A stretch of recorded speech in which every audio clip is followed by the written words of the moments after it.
What's up, folks? The Sports Book Killer, UFC 318 recap. Max Holloway beats Dustin Poirier by decision.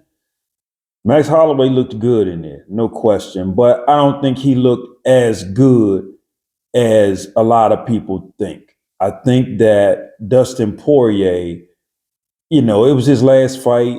Once he met a little resistance in that cage, he just kind of slacked off. He stood at a distance fighting Max, and you got to get right up on Max Holloway. If you fight Max at a distance, nobody's going to beat Max Holloway boxing him at a distance like that.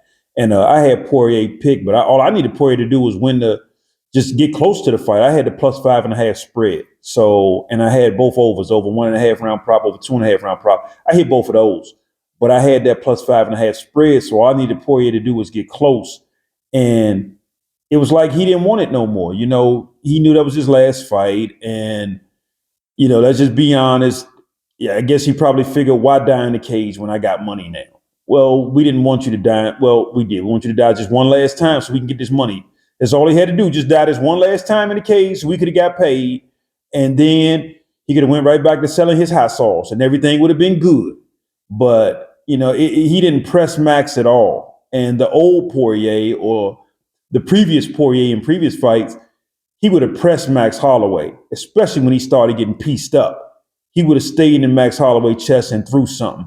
He wouldn't have just let those punches go unanswered. And not only that, Poirier was keeping his head he wasn't taking his head off the center line at all. He was standing straight up, just getting lit up in there.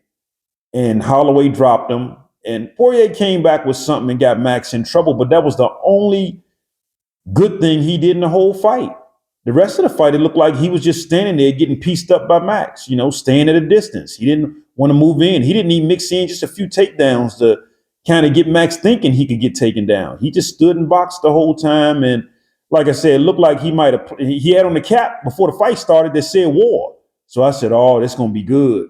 But once he got in there and met some resistance, he didn't want no war. He just chose to just give in and let Max. Well, I ain't gonna say let Max, because Max fought his behind off. Don't get me wrong. Max threw his punches well, but I've seen Poirier fight way better than he fought tonight. And well, he's retirement now, so let's just put that. Just erase that from our memories. He's in retirement now. We don't have to worry about this again. We'll see who Max fights next. See if we fade him or whether we ride Max in his next fight. But congrats to Max Holloway. He fought well.